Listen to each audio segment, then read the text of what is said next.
بسم اللہ الرحمن الرحیم۔ سلام بسط خلوص وسط احترام۔ اگر تم نیک بننا چاہتے ہو تو نیکوں کی صحبت اختیار کرو۔ بری صحبت زہر سے بھی زیادہ قاتل ہے، لہٰذا اس سے بچو۔ جو بات معلوم نہ ہو اس کے اظہار میں شرم نہیں کرنا چاہیے۔ جو شخص اپنے عہد کو توڑتا ہے اس نے گویا ساری انسانیت کو نقصان پہنچایا۔ جوانی میں آدھا کھاؤ اور آدھا بچاؤ۔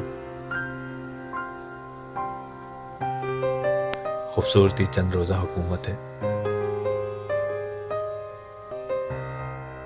غرور و تکبر اور ظلم کی سزا اس دنیا میں ضرور ملتی ہے۔ موسم بہار ہر زمانے میں موجود رہتا ہے، لہٰذا مایوس اور نا امید نہیں ہونا چاہیے۔ نا امید نہ ہو کیونکہ اس کا نتیجہ کم عمری ہے۔ خود بھی نیکی کرو اور دوسروں کو بھی اس کی تلقین کیا کرو۔